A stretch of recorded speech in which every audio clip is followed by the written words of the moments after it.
कितना SWP mutual fund से ले सकते हैं।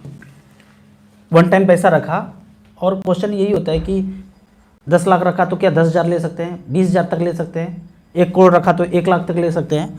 अब इसको सिंपल स्ट्रेटेजी में ऐसे समझिए, एक टंकी रखा हुआ है और पानी ऊपर से इसमें भरने के लिए गिर रहा है, और एक दूसरा टंकी नल जो है हम यूज करने के लिए नीचे लगा दिए। अगर ये पानी तेज है और ये पानी कम तेज है, कम गति से गिर रहा है नीचे, तो टंकी कभी खाली नहीं होगा। लेकिन इसका फोर्स अगर कम है और यहाँ ज़्यादा तेज़ी से पैसा खींच रहे हैं, नल से पानी ज़्यादा आ रहा है, तो एक न एक दिन टंकी खत्म हो जाएगा। मतलब अगर ये कम गति से आ रहा है तो हमारा पैसा हमेशा बना रहेगा, और ये अगर तेजी गति से नीचे से पानी खींचते जा रहे हैं, ज़्यादा पैसा हम कंज्यूम करते जा रहे हैं, तो जो हमारा मूलधन है एक न एक दिन खत्म हो जाएगा। उदाहरण के तौर पे 10 लाख रुपया का 8% साल का मांगते हैं, वो safer safest bank, post office, सारा कुछ मिला के 8% से जो ज़्यादा कोई नहीं दे रहा है। 10 लाख का 8% साल का हुआ 80,000 डिवाइडेड बाई 12, मंथली कितना मिलना चाहिए? 6,666 रुपया से ज़्यादा अगर करेंगे तो वो सेफर सेफेस्ट से ज़्यादा हो जाएगा। तो बेहतर है कि इससे कम बोलते हैं आप पैसा लीजिए, 6 से 7,000 तक लेंगे तो चलेगा, इससे ज़्यादा लेंगे तो मूलधन कभी खत्म हो सकता है अगर रिटर्न कम मिला तो। यहाँ पे अगर उदाहरण देखा जाए कि मान लेते हैं कि 1 करोड़ रुपया रखा, 60-60 हज़ार रुपये लेना शुरू किया, तो बढ़ा भी सकते हैं, क्योंकि बैलेंस अगर देखा जाए, SBI का बात किया जाए, यहाँ पे SBI में बैलेंस 2 करोड़ 41 लाख बचा। 60 हज़ार ले रहे हैं, पिछले 10 साल में 72 लाख ले चुके, और बैलेंस कितना बचा? 2 करोड़ 41 लाख। तो मन में आएगा कि भाई 60,000 के जगह हमें 1 लाख ले लेते हैं, यहाँ पे 1 लाख लिख लेते हैं, 1 2 3 4 5 सबमिट करते हैं, 1 लाख लिख दिया। अब देखते हैं कि SBI का नंबर तो वहीं पे आएगा, SBI, इसमें बैलेंस कितना बच गया? अब गिर के 1 करोड़ 47 लाख हो गया। तो हम थोड़ा थोड़ा बढ़ा तो सकते हैं, पर उसमें रिस्क भी है कि अगर अच्छा खासा मार्केट नहीं बढ़ा तो मूलधन खत्म भी हो सकता है। अब उदाहरण के तौर पे अगर कैलकुलेट करेंगे कैलकुलेटर पे, वो तो स्कीम वाइज था, 1 करोड़ रुपया रखा, 1 करोड़ ना करके बड़ा फिगर लगता है तो 10,000 भी कर सकते हैं, 1 जीरो दोनों से हटा दीजिए, बात बराबर है। 10 लाख रखा, 6-6 हज़ार रुपये लेना शुरू किया, 15 साल तक लेंगे, 10% का रेट अगर हुआ तो 10,80,000 विड्रॉ कर लिए, बैलेंस बच गया 19,46,000। लेकिन यदि 12% का रिटर्न मिल गया तो ये पैसा बढ़ के 29,68,000 तक हो सकता है। लेकिन अगर हम कम लेते हैं, हम लिए कितना?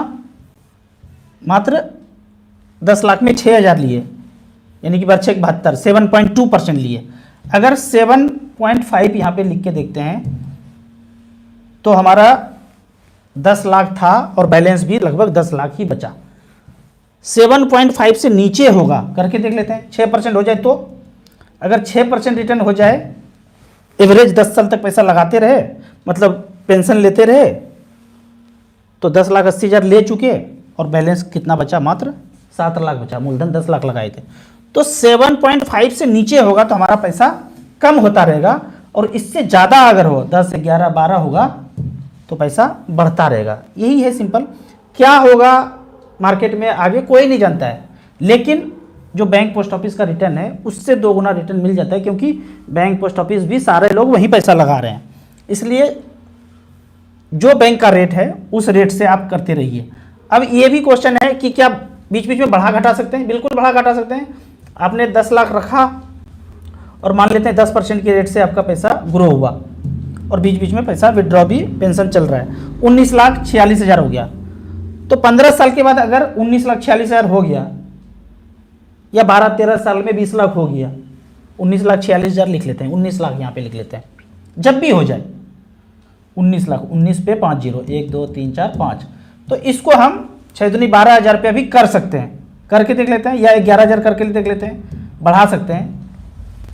फिर आने वाले 15 साल तक 19 लाख जो बढ़ गया था उसको रख दिए, 11,000 रुपये पर मंथ पेंशन को बढ़ा दिए, 6,000 से 11,000 कर दिए, 15 साल तक चलता रहा, 10% का रेट ही हो तो 19,80,000 ले चुके होंगे, और बाद में 38,65,000 बच गया। अब फिर से चेंज कर सकते हैं, फिर 38,000 लिख दीजिए यहाँ पे, ये चक्कर चलते रहेगा। धीरे धीरे धीरे धीरे आप पेंशन के अमाउंट को भी बढ़ा सकते हैं। कोई लिमिट नहीं है। अच्छा, किसी भी स्कीम से कर सकते हैं हम, ये कोई ज़रूरी नहीं है कि पेंशन वाला ही स्कीम पकड़ना है। आप कोई भी सा भी स्कीम में पैसा लगाए हैं, large cap, mid cap, small cap, all equity में चले जाते हैं, कोई सा भी स्कीम में पैसा लगा रहे हैं, लंबे समय से लगाए हुए हैं, लार्ज कैप है, मल्टी कैप है, स्मॉल कैप है, मिड कैप है, 10-12 साल 15 साल बीत चुका है, तो वहीं से एसडब्ल्यूपी कर सकते हैं। एसडब्ल्यूपी करने के लिए कोई ज़रूरी नहीं कि बैलेंस फंड ही होना जरूरी है। नए पैसा लगा रहे हैं तो मैं बोलूँगा कि थोड़ा सा सेफर चलना चाहिए। तो बैलेंस फंड में क्या हुआ, 35% डेट में है, 65% इक्विटी में है, कभी कभी ये परसेंटेज चेंज भी होते रहता है। तो उस तरह से नया पैसा है, बड़ा पैसा लगा रहे हैं, रिटायरमेंट का पैसा है, कोई ज़मीन सेल किए हैं उसको लगाया है, तो थोड़ा सेफर चलना चाहिए। लेकिन पहले से म्यूचुअल फंड में इन्वेस्टेड है, पैसा अच्छा खासा बढ़ चुका है, तो वहीं से भी शुरू कर सकते हैं। अब ऑल इक्विटी हमने सेलेक्ट कर दिया, तो सबसे ऊपर देखेंगे तो स्मॉल कैप आ गया, सारे में स्मॉल कैप दिखेगा। ELSS टैक्स सेवर से भी एचडब्ल्यूपी एक टूल है म्यूचुअल फंड में, जैसे SIP पैसा जमा करने का तरीका का टूल है, कोई चीज़ नहीं है ये। उसी तरह एचडब्ल्यूपी पैसा निकालने के तरीके को एचडब्ल्यूपी बोलते हैं, पैसा जमा करने के तरीके को SIP बोलते हैं। कुछ क्वेश्चन ले लेते हैं। यहाँ पे क्वेश्चन पूछा गया है कि पोर्टफोलियो रिव्यू कर दीजिए। निपॉन इंडिया स्मॉल कैप में 3000, quant small cap 3000, Parag Parikh tax saver 3000, quant ELSS 3000, Parag Parikh flexi cap 2000। कोई भी चेंज करने का ज़रूरत नहीं है, टैक्स सेवर में टैक्स बचाने के लिए पैसा कर रहे हैं, तो वो भी फंड अच्छे हैं और ये सारे फंड अच्छे हैं। जब जब पैसा आए क्वांट स्मॉल कैप में आप बढ़ा सकते हैं। एक 250 SBI का 250 स्मॉल कैप इंडेक्स फंड भी जोड़ सकते हैं। सर मेरा एज 31 साल है, मुझे हर महीने 31,000 रुपया एचडब्ल्यूपी करना है, किस फंड में इन्वेस्ट करूं? 1 करोड़ रुपया इन्वेस्ट कर सकता हूं।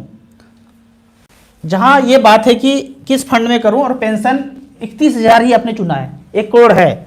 आप ये सोच रहे हैं कि 1 करोड़ का फ्लैट लेके उसको रेंट लगाऊं तो 30-31,000 रुपया आएगा, तो बेहतर है कि म्यूचुअल फंड में लगा के वहीं से हम लेना शुरू कर देते हैं 31,000 रुपये पर मंथ। तो यहाँ पे मैं 31,000 रुपये पर मंथ लिख देता हूँ। 1 करोड़ रखा, पिछले 10 साल का रिकॉर्ड। कि अब क्वेश्चन है कि किस फंड में करूँ, तो 4 fund SBI equity hybrid AUM wise 37,000 crore, sorry 65,000 crore का AUM है। ICICI potential 32,000 crore, HDFC 37,000 crore, sorry 22,000 crore, Canara Robeco 98,100 crore. तो इस 4 में AUM वाइज से आप 25-25 लगा करके बराबर बराबर कर सकते हैं। यहाँ पे अगर हम रिकॉर्ड देखते हैं कि 1 करोड़ में 31,000 रुपये पर मंथ लेना शुरू किए, तो SBI से 2014 से लेके अब तक 2024 तक कितना विड्रॉ कर चुके? 37,20,000। बैलेंस कितना बचा है? वो 1 करोड़ बढ़ के 3 करोड़ हो चुका है। वो प्लॉट, फ्लैट, सेफर, फ्लैट क्या कर सकता है? आपने करके देख लिया, 2-3 जगह ले लिए हैं प्लॉट, फ्लैट, सब कुछ। एक stand by option SBI equity hybrid balance category में यहाँ पे भी लगा के देख सकते हैं। मैक्सिमम आप 60-65 तक ऑप्ट कर सकते हैं। 31,000 आप इसलिए बोल रहे हैं कि मुझे यही लगता है कि रेंट इतना ही आता है तो इतना ही लें, तो पैसा बढ़ता रहेगा। थोड़ा बहुत कभी अपने रिक्वायरमेंट के अनुसार बढ़ा भी सकते हैं। अगला क्वेश्चन की तरफ चलते हैं। राजू भाई, एक फाइनेंशियल ईयर में कितना इन्वेस्ट करने पर इनकम टैक्स नहीं देना लगेगा? आपका पैसा अगर टैक्स टूक्स काट करके सैलरी आता है या बिजनेस में जो भी है, उसके बाद आप कुछ भी इन्वेस्ट करते हैं, मान लेते हैं 1 लाख रुपये सैलरी है, मैं 80,000 रुपये इन्वेस्ट करता रहूँगा म्यूचुअल फंड में, कोई क्यों टैक्स नोटिस आएगा या कुछ आएगा? जब वो पैसा 80,000 रुपये पर मंथ करूँगा, 15 साल के बाद 10 करोड़ हो गया, तब निकालूंगा तो बढ़े हुए पैसे पे 10% टैक्स लगेगा। अभी तक का यही नियम है, कुछ चेंज होगा तो बाद में देखा जाएगा। आप कितना भी इन्वेस्ट कर सकते हैं, बिजनेस कर रहे हैं, जो भी कर रहे हैं, आपके पास वाइट पैसा है, ज़्यादा दिक्कत हो रहा है, सारे फैमिली मेंबर पे कर सकते हैं। सारे फैमिली मेंबर कुछ ना कुछ इनकम कर ही रहे हैं, सबके नाम पे कर सकते हैं। सर अगर इन्वेस्टमेंट करने वाले के सडनली डेथ हो जाए तो क्या पैसा कि क्या होगा? मान लेते हैं कि हमारे अकाउंट में 10 लाख रुपया है बैंक में, सडनली हमारा डेथ हो गया, तो क्या होगा पैसे का? तो आप कहेंगे कि फैमिली को मिलेगा, नॉमिनी को मिलेगा। सेम बात, जो म्यूचुअल फंड में नॉमिनी है उनको मिलेगा। क्या क्या करना पड़ेगा बैंक में? क्या क्या करना पड़ेगा? कागज़ देना पड़ेगा, रिलेशनशिप सर्टिफिकेट देना पड़ेगा, कुछ नोटरी वोटरी करना पड़ेगा, जो कागजी कार्रवाई है बैंक में से म्यूचुअल फंड में भी थोड़ा बहुत इधर उधर होगा, बहुत जटिल नहीं है। किसी भी फाइनेंशियल एडवाइजर से मिलेंगे वो करके दे देंगे। कोई खर्चा आता है, कोई खर्चा नहीं आता है। खर्चा मतलब कागजी कार्रवाई में, वकील का नोटरी वोटरी करने में ये सब लगेगा। बाकी पहले से आपका नॉमिनी रजिस्टर्ड है, बैंक अकाउंट भी आपका खुला हुआ है, तो कोई खर्चा नहीं है, फ्री ऑफ कॉस्ट हो जाता है। तो सेम समझिए कि जो बैंक में पैसा पड़ा हुआ है तो कैसे मिलेगा, सेम म्यूचुअल फंड में भी वैसे ही मिलेगा, शेयर मार्केट में भी, स्टॉक में भी है तो वो भी ऐसे मिलेगा। राजू जी मैं SWP स्टार्ट करना चाहता हूँ, लाइफ टाइम कांस्टेंट SWP मिलता रहेगा या चेंज कर सकते हैं? अभी बताया चेंज कर सकते हैं, 6,000 भी ले सकते हैं, 6,500 भी ले सकते हैं, 7 भी ले सकते हैं, आप 10 भी कर सकते हैं, लेकिन रिस्क है कि मूलधन कम ना हो जाए। मूलधन कम ना हो इसीलिए वो सेफेस्ट 8% से नीचे कैलकुलेट करने का बात करते हैं। देना कुछ क्वेश्चन आए, कुछ लाइव क्वेश्चन है, लाइव क्वेश्चन को देख लेते हैं। मैं 15 लाख इन्वेस्ट करना चाहता हूं, क्या डाइवर्सिफाइड करके डाल दूं और क्या उसी पोर्टफोलियो में 20,000 का SIP कर दूं लमसम? हाँ, 15 लाख रुपया अगर इन्वेस्ट करना चाहते हैं, पहली बार इन्वेस्ट करना चाहते हैं, तो ठीक उसी तरह से आपको एनालाइज करने के लिए करेंगे क्या वो आपका मर्जी है। StarSIP.in पे जाएंगे तो आपको फंड दिख जाएंगे। कौन सा फंड दिखेगा?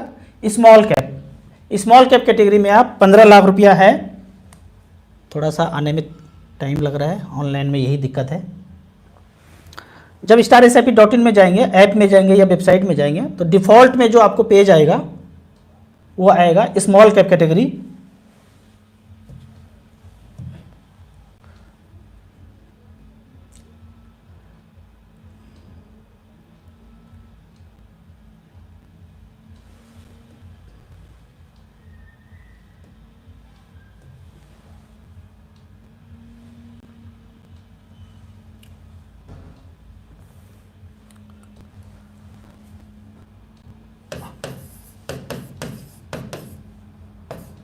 तीन small cap,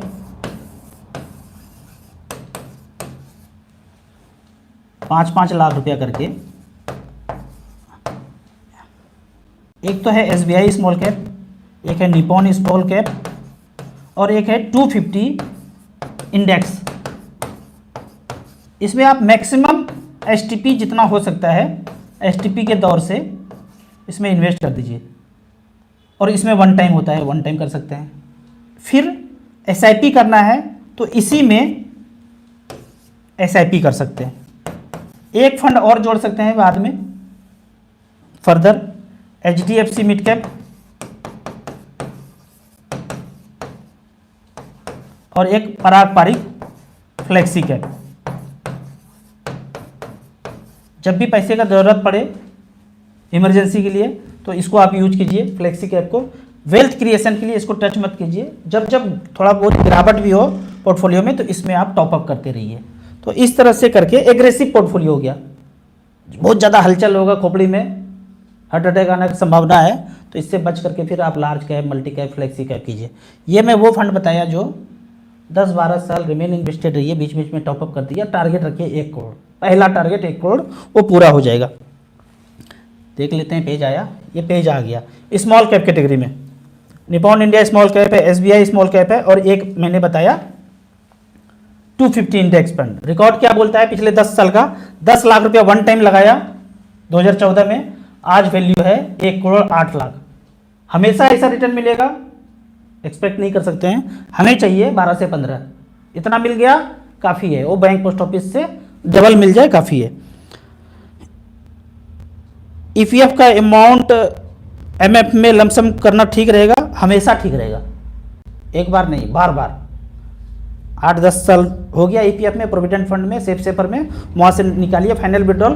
SBI multi cap, SBI small cap, SBI mid cap, HDFC mid cap, HDFC small cap, ये बैंक वाले म्यूचुअल फंड में डालना शुरू कर दीजिए। अब एक चीज़ समझ लीजिए, कैलकुलेशन जब तक नहीं करेंगे ना, आप खोपड़ी में कुछ नहीं जाने वाला है। मान लेते हैं कि आप बोलते हैं लमसम में जाते हैं और आपने विड्रॉ किया 15 लाख और आने वाले 15 साल तक रिमेन इन्वेस्टेड रहना चाहते हैं, और आपने सेफेस्ट प्रोविडेंट फंड और ये सब में इन्वेस्ट करके रखा। मान लेते हैं कि 7% का रिटर्न है वहाँ, तो 15 लाख का 41 लाख बनता है। लेकिन ये पैसा अगर म्यूचुअल फंड में हो, SBI में, ICICI में, HDFC में, और 12% का भी रिटर्न मिले तो डबल पैसा हो जाता है। तो पैसा गया कि हाँ 41 लाख रुपया वो जो सेफर संस्था चला रहे हैं उसके पास है। ये हमें पहले पता, 15 साल पहले पता चल गया था। तो डबल पैसा है दोस्तों से। बाकी दोस्त भी पैसा कहीं ना कहीं तो इन्वेस्ट कर ही रहे होंगे ना। मैं भी 30-40 हज़ार रुपया सैलरी पे था, मेरा इनकम था, उनका भी था, वो करते रहे safer safest, insurance plan, traditional plan, और मैं धड़ल्ले से म्यूचुअल फंड में, मिड कैप में डालता गया, और आज हो गया 12-13-14 साल में फाइनेंशियल फ्रीडम मिल गया। तो कैलकुलेट कीजिए कि क्या करने से, कर तो रहे हैं ना, ऐसा तो सबके पास है, कुछ ना कुछ कर ही रहे होंगे, सही डायरेक्शन में करेंगे तो मिल जाएगा। मेरा पोर्टफोलियो रिव्यू कीजिए। पारंपरिक flexi cap 1500, Nippon small cap 1500, quant small cap 2700, quant mid cap 2000। सारे फंड अच्छे हैं मिड कैप स्मॉल कैप में, जैसा कि मैं हमेशा बताता रहता हूँ, करते रहिए। पारंपरिक फ्लेक्सी कैप भी काफ़ी AUM है, काफ़ी अच्छा फंड है। महीने के लास्ट में कुछ बचता नहीं है, टॉपअप में फाइनेंशियल फ्रीडम नहीं मिलेगा। महीने के लास्ट में कुछ नहीं बचता है, टॉपअप नहीं करेंगे तो फाइनेंशियल फ्रीडम नहीं मिलेगा। ये क्वेश्चन है, नहीं है तो नहीं मिलेगा, ये क्या मतलब है? आप SIP कर रहे हैं ना, 15 साल, 16 साल, 17 साल टाइम लगेगा। आप फाइनेंशियल फ्रीडम पहले बोलेंगे किसको, पहले ये जान लीजिए। आप जिस भी स्थिति में जो भी काम कर रहे हैं, अगर आप फोर्सफुल्ली काम कर रहे हैं, किसी के अंडर काम कर रहे हैं, अपने मर्जी से काम नहीं कर रहे हैं, अभी मैं बोल दूं आपके पास अगर 50 लाख रुपया हो तो वही करेंगे या कुछ और करेंगे? अगर आप बोलते हैं कि मैं कुछ और करता, तो इसी को बोलते हैं फाइनेंशियल फ्रीडम। वो 50 लाख, 1 करोड़ रुपया हाथ में आ जाए, फिर आप अपने मर्जी का काम करें, उसके बाद तो पैसा तो ज़िंदगी भर कमाते ही रहेंगे। काम करेंगे तो पैसा आएगा ही आएगा। फाइनेंशियल फ्रीडम का मतलब ये नहीं कि आपके पास 1 करोड़ हो गया और बैठ के ज़िंदगी भर खाते रहेंगे। बैठ के कोई नहीं खा सकता है, काम तो करना ही पड़ेगा ज़िंदगी भर। तो वो हर किसी के लिए फाइनेंशियल फ्रीडम पाने का अमाउंट अलग अलग है। कोई 10 लाख में बोलेंगे कि मैं अपनी मर्जी का काम करूँगा, छोड़ता हूँ ये नौकरी, चपरासीगिरी, ठीक है, हुनर है उनके पास, वो अपना काम कर सकते हैं, ठीक है। आप इसी तरह कमेंट्स में क्वेश्चन पूछते रहिए। वीडियो अच्छा लगे तो व्हाट्सएप यूनिवर्सिटी में दोस्तों के बीच इसे ज़रूर शेयर करें।